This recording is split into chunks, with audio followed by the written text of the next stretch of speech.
رمضان رمضان رمضان رمضان۔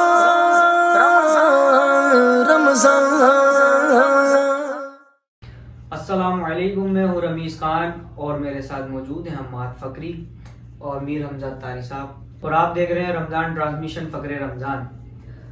آج کی ٹرانسمیشن میں بڑے ہی بہترین اور اچھے موضوعات پر بات کی جائے گی۔ آپ تمام سے یہ گزارش ہے کہ ہمارے چینل کو سبسکرائب کریں، لائک کریں، کمنٹس میں اپنی رائے کا اظہار کریں، ویڈیو کو اسکپ مت کیجیے گا۔ آئیے اب ہم آگے چلتے ہیں تلاوت کلام پاک سے آج کی اس ٹرانسمیشن کا آغاز کرتے ہیں۔ اعوذ باللہ من الشیطان الرجیم، بسم اللہ الرحمن الرحیم، والضحیٰ واللیل اذا سجى ما ودعك ربك وما قلى وللآخرة خير لك من الأولى والضحى والليل إذا سجى ما ودعك ربك وما قلى وللآخرة خير لك من الأولى ولسوف يعطيك ربك فترضى ألم يجدك يتيما فآوى ووجدك ضالا فهدى ووجدك عائلا فأغنى فأما اليتيم فلا تقهر وأما السائل فلا تنهر وأما بنعمة ربك فحدث۔ آمنت بالله صدق الله العظيم۔ ماشاء اللہ، سبحان اللہ۔ اب میں دعوت دیتا ہوں حماد فقری صاحب کو کہ وہ حمد باری تعالیٰ پیش کریں۔ کوئی تو ہے جو نظام ہستی،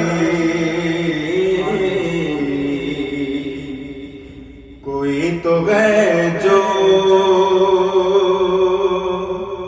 نظام ہستی چلا رہا ہے،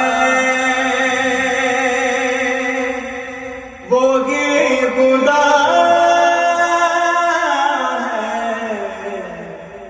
دکھائی بھی جو نہ دے نظر بھی وہ آ رہا ہے، وہی خدا ہے، وہی خدا ہے، وہی خدا ہے۔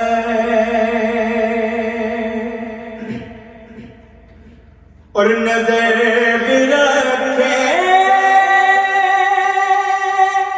سباتے بھی وہ جان لیتا ہے، نیتیں بھی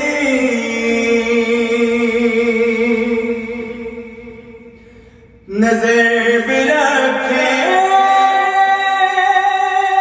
سباتے بھی وہ جان لیتا ہے، نیتیں بھی جو خانہ لا شعور میں جگ مگا رہا ہے، وہی خدا ہے وہی خدا ہے وہی خدا ہے اور تلاش اس کو نہ کر بتوں میں وہ ہے بدلتی ہوئی رتوں میں تلاش اس کو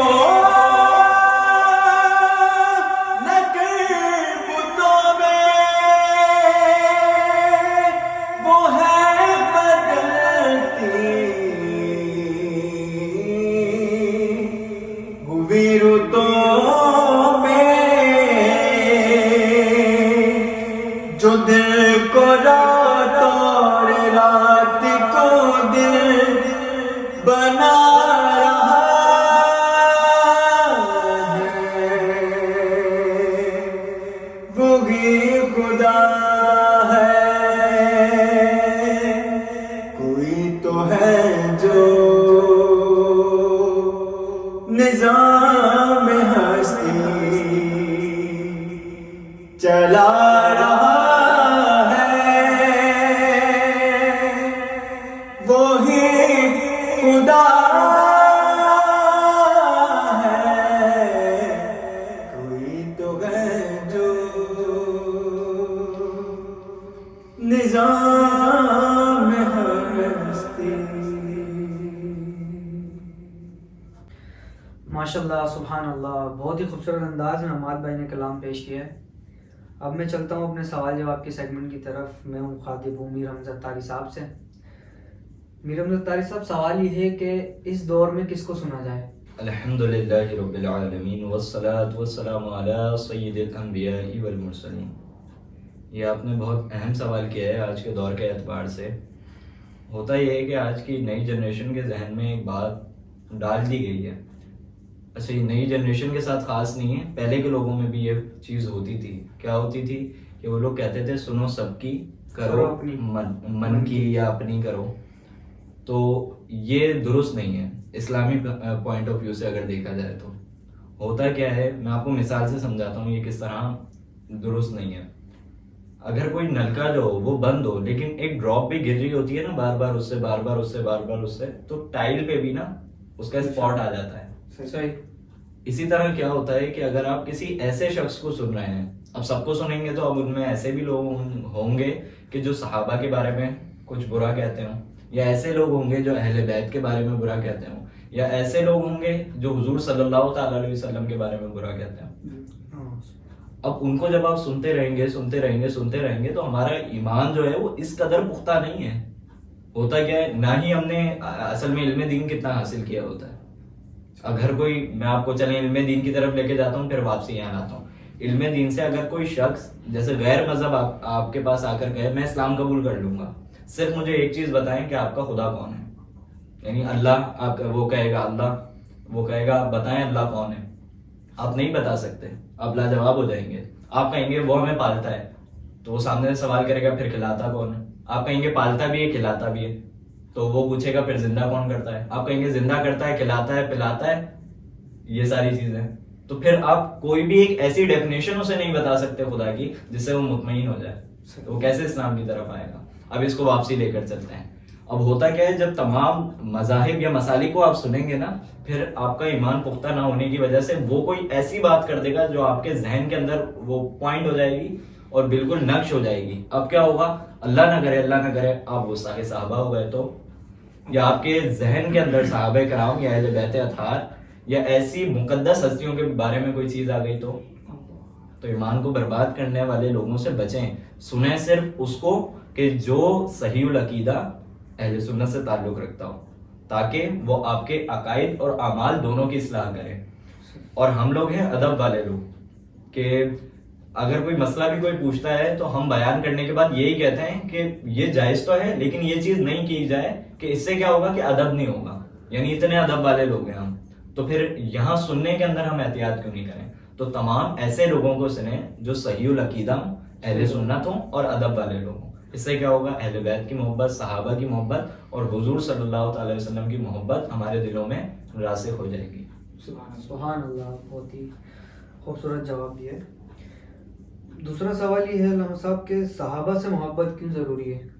صحابہ، ان سے محبت اس لیے ضروری ہے کہ حضور صلی اللہ تعالی وسلم کی اگر زندگی آپ دیکھیں، جب حضور صلی اللہ تعالی وسلم نے اپنی تبلیغ کا آغاز کیا تو وہ وقت کہ جب لوگ ان کے مخالف تھے اور طرح طرح کے ان کو مسائل اور یعنی بہت پریشان کیا حضور صلی اللہ تعالی وسلم کو، تو یہ صحابہ کی مقدس جماعت تھی کہ جس نے حضور صلی اللہ تعالی وسلم کا ساتھ دیا ہر لحاظ سے، مالی لحاظ سے، جان کے لحاظ سے.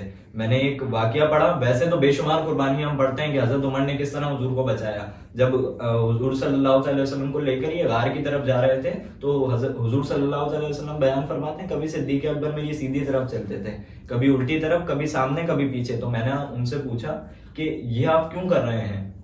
تو صدیق اکبر نے عرض کی کہ یا رسول اللہ صلی اللہ تعالی وسلم کہ جب مجھے خوف ہوتا ہے کہ کوئی آپ پہ سیدھی طرف سے حملہ کرے گا تو میں سیدھی طرف چلا جاتا ہوں، جب مجھے یہ خوف ہوتا ہے کہ کوئی الٹی طرف سے کرے گا تو میں الٹی طرف چلا جاتا ہوں. اسی طرح اور صحابہ کے واقعات دیکھیں. اچھا ہوتا یہ تھا، یہ صحابہ جنگجو تھے، یعنی جب جنگ ہوتی ہے تمام چیزیں جانتے تھے، یہاں تک کہ آتا ہوا تیر دیکھ کے بتا دیتے تھے لگنا کہاں ہے انسان کے.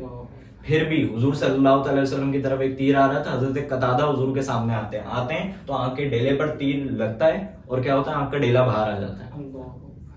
اتنی تکلیف برداشت کی حضور کے لیے، تو پھر کیوں نہ ہم ان سے محبت نہ کریں؟ پھر حضور تو حضور ہیں، حضور صلی اللہ تعالی وسلم نے اپنا لعاب مبارک لگایا اور آنکھ واپسی لگا دی اور آنکھ بالکل صحیح ہو گئی اور پہلے سے زیادہ روشن ہو گئی. اور صحابہ کرام یہاں تک کہ ان کے بچے جو تھے نا، ان میں بھی لوگوں کو دیکھ کے پتہ چل جاتا تھا کہ یہ حضرت قتادہ کی اولاد ہے، اس لیے کیونکہ ان کی پہلی آنکھ اور دوسری جس میں حضور نے لعاب لگایا تھا وہ زیادہ خوبصورت تھی.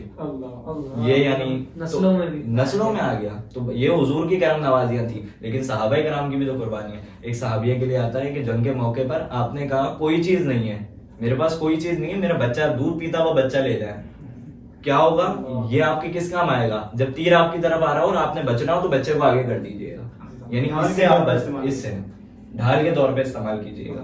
تو جب انہوں نے اتنی قربانیاں دی تو آپ نے بھی ان سے محبت کرنی ہے. حضور نے اس کے متعلق فرمایا، حضور نے فرمایا میری وجہ سے میرے صحابہ سے محبت کرو، اور جس نے صحابہ سے بغض رکھا اس نے حضور سے بغض رکھا. اور یہ بنیاد ہے. آپ یہ سمجھ لیں کہ یہ صحابہ ہیں اور یہ پوری عمارت کھڑی ہے. اب آپ نے صحابہ کرام کی قربانیوں کو اگر ہٹا دیا تو پھر تو ساری چیزیں منہدم ہو جائیں گی نا. قرآن پاک آپ کو جس نے جمع کر کے دیا، حضرت عثمان کے دور میں یہ جمع ہوا. آپ اگر ان کی یہ قربانی نکال دیں تو کس طرح آئے گی آپ تک؟ حضرت امیر معاویہ نے قرآن لکھا، آپ یہ ان کی یہ والی قربانی نکال دیں تو کس طرح پھر آپ دین کو لیں گے؟ تو بس یہی ہے کہ صحابہ سے محبت کی. حضور نے فرمایا کہ اللہ تبارک و تعالیٰ نے ازل میں تمام دلوں کو دیکھا، سارے دلوں کو دیکھا، اور سب سے پاکیزہ اور اچھے دل جو دکھے نا وہ دکھے صحابہ کے، اور حضور نے ان کو چن لیا حضور کے لیے. حضور نے فرمایا کہ احد پہاڑ جتنا بھی کوئی سونا خیرات کر دے نا، خیرات کر دے، تب بھی کسی ایک صحابی کے مرتبے تک نہیں پہنچ سکتا. ہزار غوث، ہزار اولیاء، ہزار یعنی تمام لوگ جو ہیں علماء کرام، مجتہدین اور جتنے بھی لوگ ہیں، تمام لوگ کسی ایک صحابی کے مرتبے کو نہیں پہنچ سکتے. تو بس اس لیے ہم حضور کے تمام صحابہ سے محبت کرتے ہیں. سبحان اللہ، سبحان اللہ، ماشاءاللہ سبحان اللہ. بہت ہی خوبصورت انداز میں آپ نے ماشاءاللہ ہماری اصلاح فرمائی ہے. علامہ صاحب میرا ایک سوال اور ہے آپ سے کہ قرآن کی تفسیر کس کی سنی جائے؟ کیونکہ موجودہ دور میں جو ہے وہ اتنی تفاصیل آ گئی ہیں کہ بندہ سمجھ نہیں پاتا کہ کس کو پڑھے اور کس کو نہ پڑھے. بس اس کے اندر بھی ہمارے اگر آپ پہلے سوال کے زمرے میں ہی دیکھیں گے نا تو آپ کو بہت چیزیں سمجھ آ جائیں گی کہ کس کو سنا جائے. اس سے ہی پھر اس سوال کا جواب بھی نکل آتا ہے. کیا ہوتا ہے کہ ایسے شخص کو پڑھا جائے کہ جس کو پڑھنے سے آپ کے ادب میں اور محبت میں اضافہ ہو جائے، چاہے وہ حضور کی ہو، اہل بیت اطہار کی ہو، صحابہ کرام کی ہو، یا قرآن سے خود محبت ہو. اور دوسرا یہ کہ بہت لوگوں نے تفسیر کی، لیکن لوگ یہ مانتے ہیں کہ ترجمہ کرنے کے اندر آج کے دور میں دیکھا جائے تو ترجمہ کرنے کے اندر اعلیٰ حضرت کی کوئی مثل نہیں ہے. یعنی جس طرح انہوں نے خوبصورت ترجمہ، یہ غیر بھی مانتے ہیں، غیر مانتے ہیں. اور یہ آپ کو پتہ ہے یہ اعلیٰ حضرت رحمۃ اللہ تعالیٰ علیہ نے جب بالکل طبیعت ناساز تھی، بستر پر تھے آپ، تب لوگوں نے آ کر آپ سے کہا کہ دوسرے غیر جو ہیں وہ قرآن کے ترجمے لا رہے ہیں، جس سے ہماری عوام جو ہے وہ گمراہ ہو رہی ہے. جیسے الفاظ کے ایسے ایسے ترجمے کرنا کہ معاذ اللہ اللہ تبارک و تعالیٰ جو کرسی پہ بیٹھا ہے عرش کے اوپر, ایسے ترجمے کیے انہوں نے. تو پھر لوگوں نے آ کر کہا ضرورت ہے کہ آپ بھی ترجمہ کریں. انہوں نے کہا میں بہت علیل ہوں, لکھ نہیں سکتا, لیکن پھر بھی پورا قرآن کا ترجمہ آپ نے ڈکٹیٹ کروایا, اور آپ کے جو خلیفہ تھے انہوں نے وہ لکھا, اور آج وہ کنز الایمان کی صورت میں ہمارے پاس موجود ہے, جو نہایت ہی خوبصورت ترجمہ ہے اور نہایت ہی ادب محبت سے بھرپور ہے. اسی طرح تفسیر دیکھی جائے تو آج کے دور میں سب سے بہترین جو مجھے لگتی ہے آسانی کے اعتبار سے عوامی نہج پر, وہ سب سے بہترین ہے تفسیر صراط الجنان, جو مفتی قاسم صاحب نے لکھی ہے, اور بہت بہترین لکھی ہے, نہایت ہی آسان. ایک ایک چیز, اچھا جتنی چیز بتانی ہے اتنی چیز بتا کر اگلی آیت پر, یہ نہیں کہ آیتوں کی بہت لمبی تفسیر کہ عوام پڑھ کر بور ہو جائے. جیسے ہوتا ہے نا عوام کا پڑھنے کا ایک تو ذہن ہوتا نہیں ہے, پھر اگر پڑھنے لگے تو پھر بھی قرآن کی تفسیر پڑھنی ہے. تو اسی لیے انہوں نے بہت میٹھے انداز میں اور بہت بہترین انداز میں آسان طریقے سے تفسیر بتائی ہے. تو ترجمہ دیکھا جائے تو کنز الایمان, اور تفسیر دیکھی جائے تو صراط الجنان. سبحان اللہ, ماشاء اللہ. اچھا علامہ صاحب, گزشتہ 3-4 دنوں سے ہم سوشل میڈیا پر اہل بیت اور صحابہ کرام کے بارے میں جو ہے وہ ویڈیوز دیکھ رہے ہیں, اور آپ سے بھی ایک سوال ہے میرا, کہ میرے ذہن میں سوال تھا کہ حضرت عائشہ صدیقہ رضی اللہ تعالیٰ عنہ کے کیا فضائل ہیں, کیونکہ کچھ لوگ ایسے ہیں جو ان کے فضائل اور مناقب کو گھٹانا چاہتے ہیں. تو آپ ہماری اصلاح فرمائیں کہ حضرت عائشہ صدیقہ کے کیا فضائل ہیں. سیدہ عائشہ رضی اللہ تعالیٰ عنہا, اول تو یہ چیز کہ آپ نے جو جملہ کہا کہ کوئی گھٹانا چاہتا ہے, تو سیدہ عائشہ کے فضائل ایسے نہیں ہیں کہ گھٹائے جا سکیں. آسمان کے ستارے اور زمین کے تمام ذرے, یہ مفسرین لکھتے ہیں, اور جنہوں نے تاریخ لکھی, جنہوں نے حدیثیں کوٹ کی, وہ لکھتے ہیں کہ آسمان کے تمام ستارے اور زمین کے تمام ذرے جو ہیں یہ سیدہ عائشہ کے فضائل ہیں. یعنی وہ تعداد بتانا مقصد ہے کہ اتنے فضائل ہیں. آپ دیکھیں نبی کریم صلی اللہ تعالی وسلم, کوئی شخص کسی سے بہت محبت کرتا ہے نا, تب چاہتا ہے کہ آخری وقت جو میرا ہو نا وہ اس کے پاس ہو. آپ کو پتہ ہے حضور صلی اللہ تعالی وسلم کا آخری وقت جو تھا وہ کہاں تھا؟ سیدہ عائشہ کے گھر میں. سبحان اللہ. تیسری چیز یہ کہ حضور صلی اللہ تعالی وسلم نے جو آخری غذا لی, وہ غذا کیا لی؟ حضور نے کہا کہ مجھے مسواک کرنی ہے. حضور کو مسواک سے بڑی محبت تھی, مجھے مسواک کرنی ہے. تو سیدہ عائشہ نے وہ مسواک چبا کر پھر نبی کریم صلی اللہ تعالی وسلم کو دی, تو حضور نے مسواک کی. تو آخری غذا دیکھی جائے تو اس میں بھی لعاب سیدہ عائشہ شامل ہے. تو یہ ایک تو یہ کہ حضور سے ہم بے شمار محبت کرتے ہیں, اور جو جن سے حضور اتنی محبت کرتے ہیں ان کا عالم کیا ہوگا. تقریباً بتایا جاتا ہے کہ 2200 سے زائد احادیث جو ہیں وہ آپ سے مروی ہیں. صحابہ کرام فرماتے ہیں کہ اگر فقہ کا مسئلہ کوئی ہمارے یعنی سمجھ نہیں آ رہا ہوتا تھا تو ہم سیدہ عائشہ کے پاس جاتے تھے. سیدہ عائشہ وہ ہیں کہ جن کی عصمت کی گواہی قرآن پاک میں اللہ تبارک و تعالیٰ نے دی ہے. وہاں جب حضرت یوسف علیہ السلام پر تہمت لگی تو اللہ تبارک و تعالیٰ نے ایک یعنی بچے سے گواہی دلوائی تھی, اور سیدہ عائشہ کا معاملہ تھا تو اللہ تبارک و تعالیٰ نے خود قرآن کے اندر سیدہ عائشہ کی عصمت کی گواہی دی کہ یہ پاک ہیں, اور جنہوں نے تہمت لگائی ان کو برا کہا, یہ اللہ تبارک و تعالیٰ کی طرف سے. پھر آپ دیکھیں کہ سیدہ عائشہ رضی اللہ تعالیٰ عنہا, ان کی قربانیاں, یہ پہلی مجتہدہ بھی تھیں جنہوں نے بے شمار مسائل امت کو دیے, اور انہی کے صدقے تیمم کا مسئلہ ہمیں ملا. یعنی پانی نہ ہو, اور پھر کس طرح, یعنی پانی ہے ہی نہیں اب انسان کے پاس, پھر کس طرح یہ معاملات پاکی کے معاملات کرے. تو تیمم کا مسئلہ جو اتنی بڑی آسانی ہمیں ملی, یہ بھی سیدہ عائشہ کی وجہ سے ملی. یعنی یہ پورا واقعہ ہے, واقعے کے بعد سیدہ عائشہ کے صدقے یہ ملا. حضور سے پوچھا گیا آپ کس سے سب سے زیادہ محبت فرماتے ہیں؟ آپ نے کہا کہ میں عائشہ سے سب سے زیادہ محبت فرماتا ہوں. پھر پوچھا مردوں میں کس سے محبت فرماتے ہیں؟ تو آپ نے کہا اس کے بابا ابو بکر سے محبت فرماتے ہیں. تو اسی طرح سیدہ عائشہ سے حضور صلی اللہ علیہ وسلم بے حد محبت فرماتے تھے. تو اسی لیے ہمیں بھی چاہیے ہم ان سے محبت کریں. یہ فضائل یعنی وقت بہت تنگ ہے اور فضائل بہت سارے ہیں, تو یعنی بیان نہیں کیے جا سکتے. ماشاءاللہ سبحان اللہ, بہت ہی خوبصورت جواب عنایت فرمائے علامہ صاحب نے. میں گزارش کروں گا مات فقیر صاحب سے کہ ایک نعت رسول پیش کریں. قربان کی بخشش کے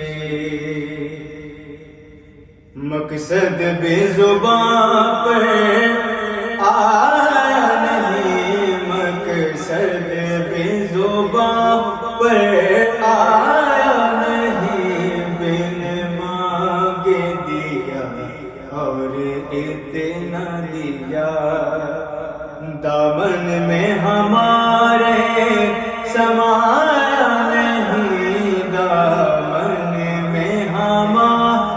سمایا نہیں، قربان میں ان کی بخشش کے۔ ایمان ملا ان کے صدقے، قرآن ملا ان کے صدقے، ایمان ملا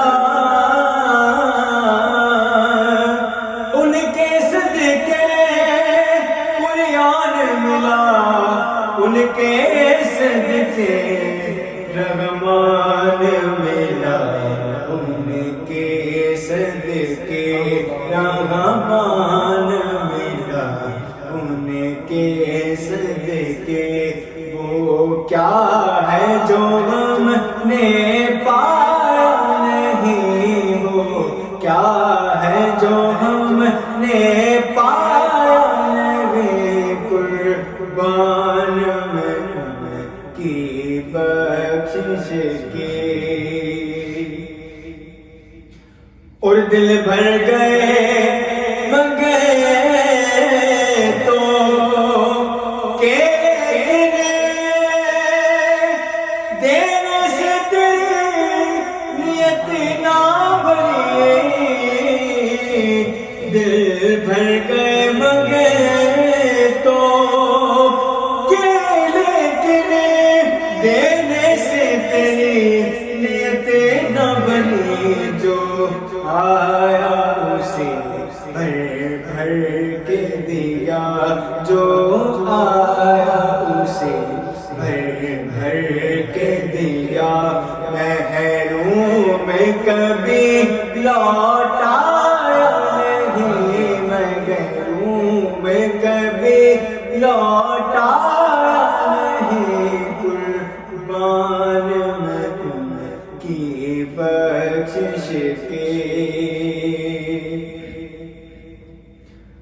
اور خورشید قیامت کی تابش مانا کی قیامت بھی ہوگی، خورشید قیامت کی تابش مانا کی قیامت ہی ہوگی، ہم ان کے ہیں گھبرائے کیوں، کیا ہم پہ نبی کا سایہ نہیں، کیا ہم پہ نبی کا سایہ نہیں، قربان میں ان کی بخشش کے، قربان میں ان کی بخشش کے۔ مقصد بھی زباں پر آیا نہیں، بن مانگے دیا اور اتنا دیا، دامن میں ہمارے سمایا نہیں، قربان میں ان کی بخشش کے۔ رمضان رمضان رمضان